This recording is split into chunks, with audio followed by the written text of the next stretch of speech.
আজকের যে ধর্মঘট, এই ধর্মঘটের মুখ্য দাবি হলো 4টা লেবার কোড কার্যকরী করা যাবে না। আমরা বলবো এই ধর্মঘটের মধ্য দিয়ে সারা দেশ অচল হয়ে গিয়েছে, কেন্দ্রীয় সরকার এটা থেকে বিরত থাকুক। ইলেকট্রিসিটি বিল যেটা এনেছে 2025, বিদ্যুৎ ক্ষেত্রকে সম্পূর্ণ বেসরকারীকরণ, উৎপাদন, পরিবাহী, বন্টন, এটা বেসরকারি আদানি আম্বানিদের হাতে তুলে দেওয়ার জন্য যে উদ্যোগ নিয়েছে কেন্দ্রীয় সরকার, এটা প্রত্যাহার করা হোক। এটার সঙ্গে আছে শান্তি। শান্তি মানে এটা হলো গিয়ে পরমাণু বিদ্যুৎ কেন্দ্র তৈরি করবে আমার দেশের ইউরেনিয়াম ব্যবহার করে। দুর্ঘটনা ঘটলে দায়িত্ব তাদের থাকবে না। এবং এই ধরনের যে বিল, এটা জনস্বার্থে পরিপন্থী, এটা বিরোধিতা আমরা করছি। হায়ার এডুকেশন বিল যেটা, এটাও প্রত্যাহার করার জন্য সরকারের কাছে শিক্ষা ক্ষেত্রকে সম্পূর্ণ পুঁজিপতিদের হাতে ছেড়ে দেওয়া, সাধারণ মানুষকে শিক্ষা থেকে বঞ্চিত করা, ভারতবর্ষকে একটা অশিক্ষিত দেশে পরিণত করার জন্য সকলের জন্য শিক্ষার স্লোগান দিয়ে তার উল্টোটা করছে।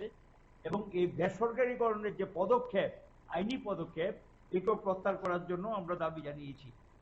Free trade agreement United states of America এবং এই যে ইউরোপিয়ান কান্ট্রিগুলোর সঙ্গে যে ফ্রি ট্রেড এগ্রিমেন্ট করেছে নরেন্দ্র মোদী সরকার, এটা তীব্র বিরোধিতা করছি।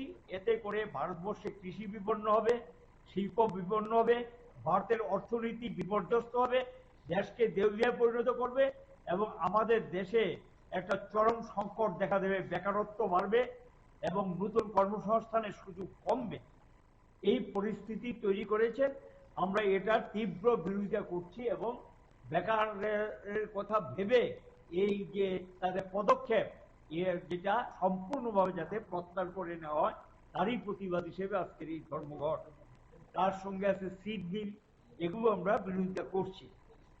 এখন ট্রেড ইউনিয়ন থেকে নিয়েছি, দিল্লিতে যে খবর এসছে, হেভি ইন্ডাস্ট্রি যেগুলি দেশের ভারী শিল্প, ব্যাপক প্রভাব পড়েছে। গোটা দেশের হেভি ইন্ডাস্ট্রিগুলো স্তব্ধ হয়ে গেছে। পোর্ট, বন্দর যেগুলো, এগুলো অধিকাংশ বন্দরই বন্দরে মাল উঠানামা করেনি, বন্দরগুলো অচল হয়ে গেছে, শ্রমিকরা সেখানে কর্মচারীরা ধর্মঘটে অংশ নিয়েছে। কয়লাতে সর্বাত্মক, সমস্ত কয়লা খনি যেগুলো আছে সেখানে সর্বাত্মক ধর্মঘট প্রভাব পড়েছে। স্টিল ইন্ডাস্ট্রি এগুলো আছে, এটা তো ধর্মঘটের সর্বাত্মক প্রভাব পড়েছে। ইলেকট্রিসিটি, গোটা দেশে তার প্রভাব পড়েছে। ইলেকট্রিসিটিতে উৎপাদন ক্ষেত্র এবং পরিবহন ক্ষেত্র, বন্টনের ক্ষেত্রে ব্যাপক প্রভাব পড়েছে এবং ইলেকট্রিসিটির অধিকাংশ কর্মচারী, ইঞ্জিনিয়াররা এই ধর্মঘটে অংশগ্রহণ করেছে। জুট মিল যেগুলো আছে টোটালি বন্ধ হয়ে গেছে।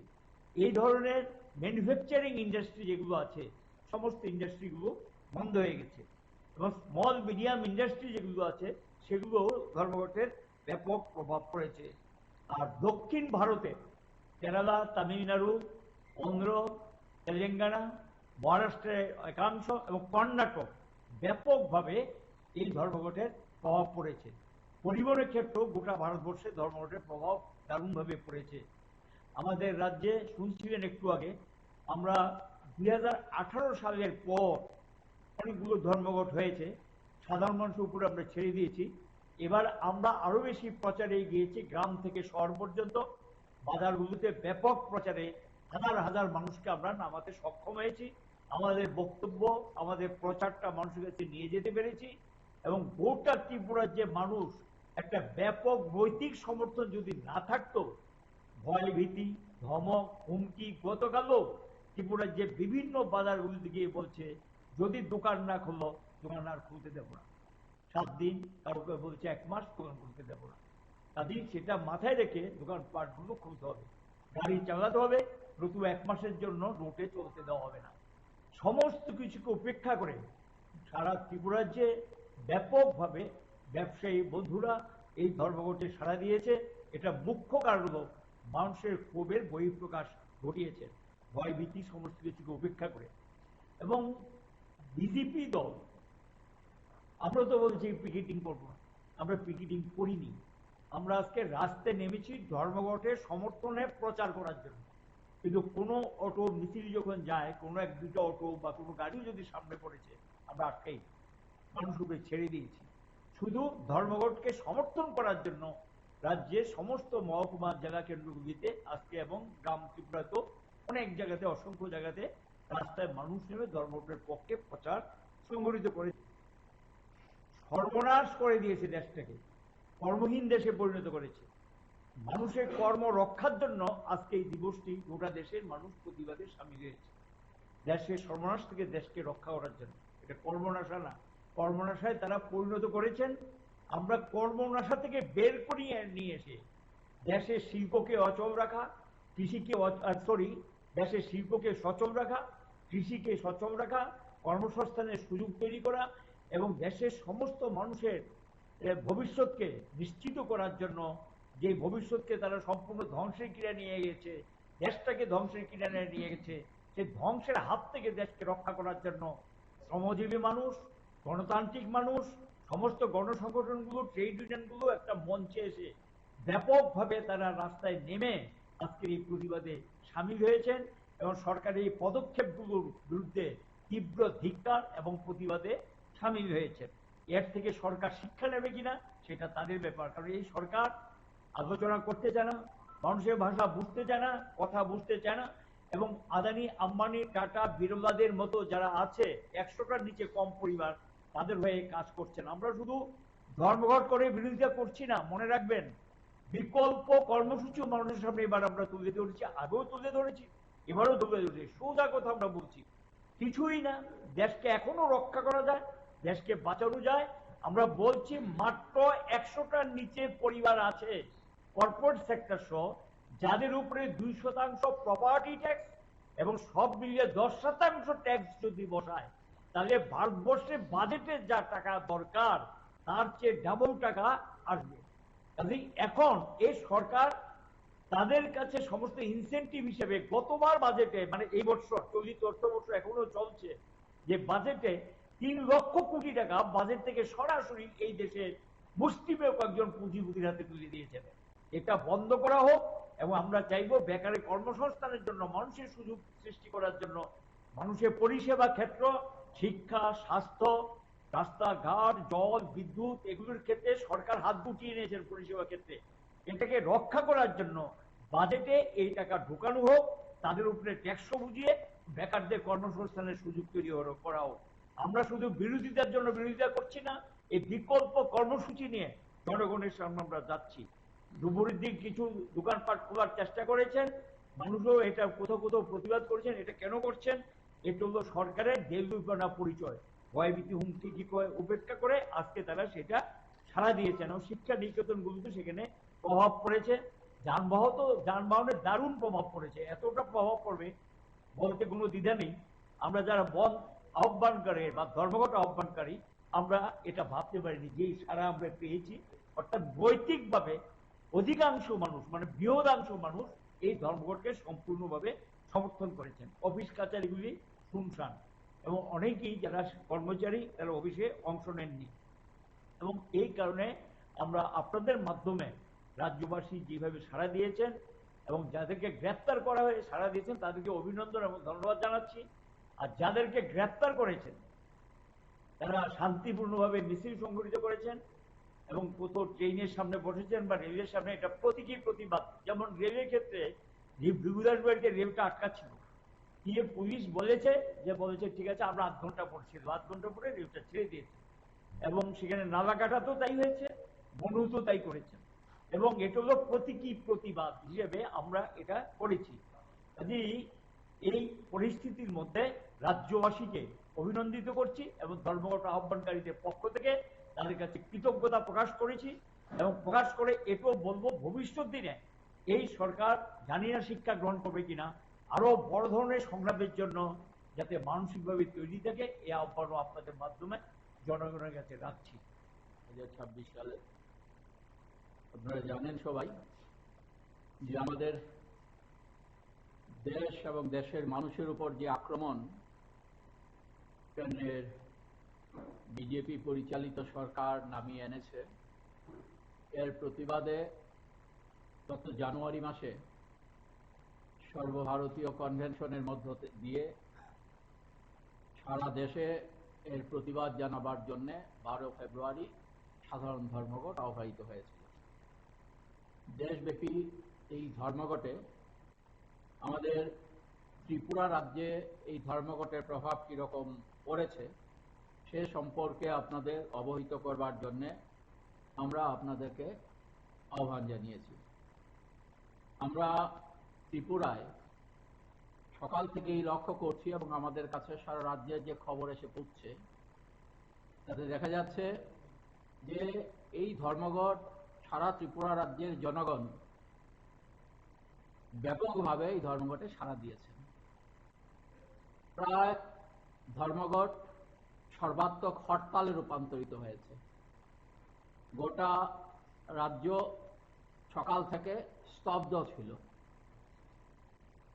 আমরা দেখেছি আমাদের রাজ্যের যে প্রধান পরিবহন রোড ট্রান্সপোর্ট, এই রোড ট্রান্সপোর্টে সকাল থেকে 75 থেকে 80%, বড় বাস এবং ট্রাক এগুলো 90 থেকে 95% প্রায়, আর ছোট গাড়ি কিছু রাস্তায় দু চারটে বেরিয়েছে। তার জন্য আমরা বলছি যে 75 থেকে 80% রাস্তায় বের হয়নি।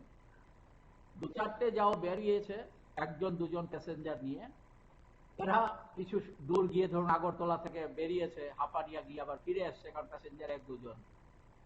এখান থেকে অমরপুর যাবে তেলিয়ামুড়া দিয়ে, তেলিয়ামুড়া দুজন প্যাসেঞ্জার পেয়েছে, সুতরাং স্বাভাবিকভাবে অমরপুর গিয়ে গাড়ির তেল খরচা উঠবে না, এরকম বহু গাড়ি ফিরে এসছে যাও বেরিয়েছিল, যাতে গিয়ে রোড ট্রান্সপোর্টে দুর্দান্ত সাড়া পরিলক্ষিত হয়েছে। জনগণ এই ধর্মঘটের সমর্থনে দাঁড়িয়েছিলেন। আপনারা যদি আগরতলা রেল স্টেশন আজকে লক্ষ্য করেন সকালে, এখানে আগরতলা রেল স্টেশনে সকালে ট্রেনে উঠবার জন্যে 2000 থেকে 2500 মানুষ স্টেশনে হাজির হন। আজকে মাত্র 100 মতো প্যাসেঞ্জার আগরতলা রেল স্টেশনে ছিলেন। এবং এই ধর্মঘট সম্পর্কে মানুষের মনে এই যে সরকার এই ধর্মঘটের বিরোধিতা করছে, মানুষ এই ধর্মঘটের পক্ষে। তার জন্যে আমরা পিকেটিং করব না, এটা আমাদের সিদ্ধান্ত ছিল। কিন্তু মানুষের যে ক্ষোভ, সেই ক্ষোভের প্রতিফলন ঘটেছে প্রতীকী 3টি জায়গায় রেল লাইনের উপর মানুষ বসে পড়েছিলেন। আমাদের রাজ্যের 3টি জায়গায়, একটি হচ্ছে জিরানিয়া মহকুমার ভিগুদাস বাড়ি, আরেকটি জায়গা হচ্ছে লংতরাই ভ্যালির মনু, আর তৃতীয় হচ্ছে নালকাটা। এই 3টি জায়গায় প্রতীকী প্রতিবাদ মানুষ জানিয়েছেন। মানুষ একটা বার্তা দিয়েছেন যে কেন্দ্রের সরকার যদি তার নেতিবাচক দৃষ্টিভঙ্গি পরিহার না করে তাহলে আগামী দিনে প্রতিরোধের জন্য মানুষ প্রস্তুতি নিচ্ছে। আমরা লক্ষ্য করছি যোগাযোগ মাধ্যম যেটা আমাদের আছে দেশে, বিএসএনএল, এই বিএসএনএল রাষ্ট্রায়ত্ত সংস্থা, এই সংস্থা 70% বেশি শ্রমিক কর্মচারী ধর্মঘটে অংশগ্রহণ করেছেন। শিল্পে দু চারটে ব্যাংক বাদ দিয়ে রাষ্ট্রায়ত্ত সকল ব্যাংক পুরোপুরিভাবে বন্ধ ছিল। শ্রমিক কর্মচারীরা সেখানে কাজে অংশগ্রহণ করেননি। পরীক্ষাকে আমরা ধর্মঘটের আওতার বাইরে রেখেছিলাম ছাত্রছাত্রীদের স্বার্থে, তাদের কথা বিবেচনা করে।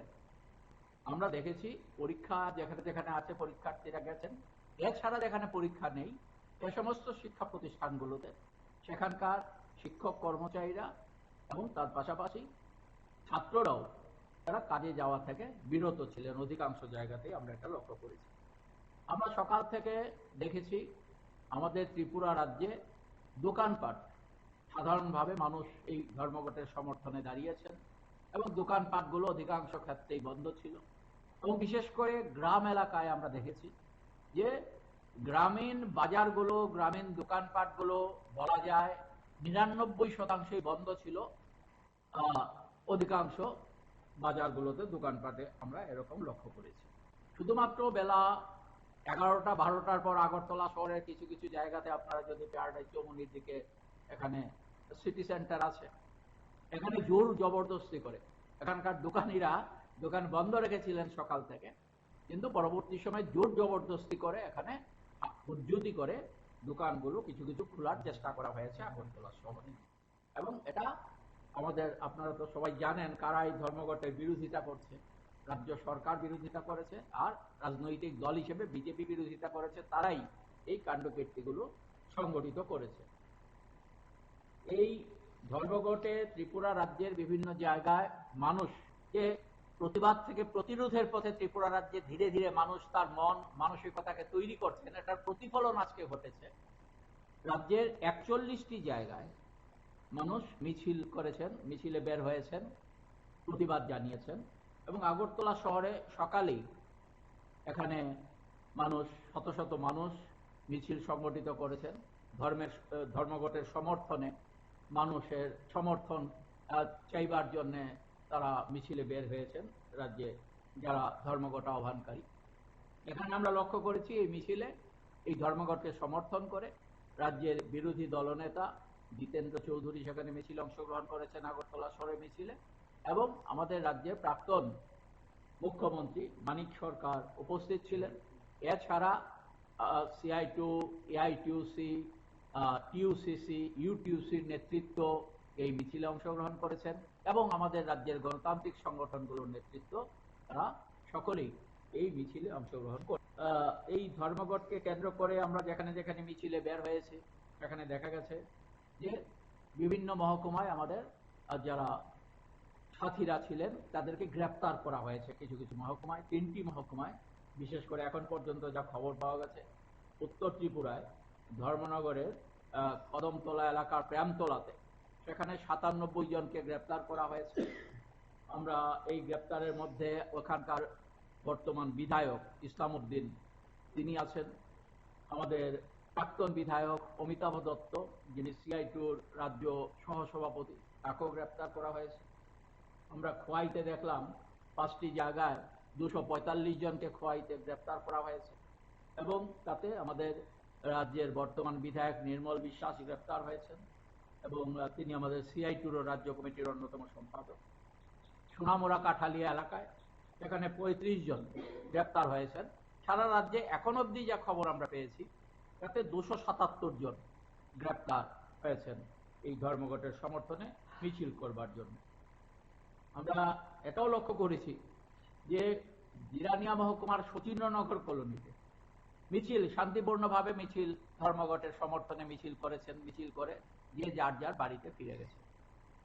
কিন্তু ফিরে যাওয়ার পর জিরানিয়া মহকুমায় সেখানে যুব ফেডারেশনের নেতা বাবুল দেবনাথ, তাকে বাড়িতে ঢুকে প্রচন্ডভাবে মারধর করা হয়েছে, বিনা প্ররোচনায়, অযৌক্তিকভাবে। বিজেপির যারা ওখানকার মন্ত্রীর যারা বাহিনী আছে, মন্ত্রীর বাহিনী সেখানে বাবুল দেবনাথের উপর প্রচন্ডভাবে সেখানে আঘাত করে, যার ফলে তাকে প্রথমে মান্দাই হাসপাতালে নিয়ে যাওয়া হয়, এবং বর্তমানে আরো ভালো চিকিৎসার জন্য মান্দাই হাসপাতালের ডাক্তারবাবুরা তাকে রেফার করে জিবি হাসপাতালে। প্রচন্ডভাবে আহত সেখানে বাবুল দেবনাথ হয়েছে। আমরা এই সময়ের মধ্যে আমাদের রাজ্যে ধর্মঘটের যে প্রাথমিক হিসেব আমরা পেয়েছি আপনাদেরকে অবহিত করলাম, এবং সর্বশেষে আমরা এই কথাটাই বলবো যে আমার দিক থেকে এই কথাটা বলবো যে আপনারা নিশ্চয়ই নিজেরাও এটা প্রত্যক্ষ করেছেন যে মানুষের এই যে সাড়া, এটা বিজেপির প্রতি, মানুষ যে দিনের পর দিন বিজেপি মানুষকে প্রতারিত করেছে তার একটা যথার্থ উত্তর এই ধর্মঘটের মধ্য দিয়ে সারা দেশে যেমন মানুষ তার প্রতিফলন ঘটাচ্ছেন, আমাদের ত্রিপুরা রাজ্য বিজেপির নীতির বিরুদ্ধে এই ধর্মঘটের সমর্থনে তারা দাঁড়িয়েছেন। এটা যারা এই কর্মসূচিতে অংশগ্রহণ করেছেন, ধর্মঘটের সমর্থনে দাঁড়িয়েছেন, ত্রিপুরা রাজ্যের এই সকল অংশের মানুষের প্রতি আমরা যারা ধর্মঘট আহ্বান করেছিলাম যে সমস্ত সংগঠন, তাদের পক্ষ থেকে আমরা কৃতজ্ঞতা জানাচ্ছি। PIM অফিসের সামনে সবাই জড়ো হয়ে অফিসে যাতে ঢুকতে না পারে মিছিলকারীরা, মিছিল শেষ করে অফিসের দিকে ঢুকে যাবে, সেই জায়গাতে প্ররোচনা সৃষ্টি করার জন্য অফিসের গেটের মধ্যে তারা সেখানে বিজেপি যারা উদ্যুতি করে বিভিন্ন জায়গায় মেলার মাঠে এখানে পুলিশের হস্তক্ষেপ করে আরক্ষা প্রশাসনের হস্তক্ষেপে বিষয়টা কিছুটা মানে যেটা বড় ধরনের ঘটনা ঘটতে পারতো সেই জায়গায় আমরাও সেখানে এই প্ররোচনার ফাঁদে পা দেই নাই। আমরা সেখানে শান্তিপূর্ণভাবে যাতে আমরা যে যার অফিসে ফিরে যেতে পারে, বাড়ি ঘরে ফিরে যেতে পারে, তার জন্য আমরা সহযোগিতা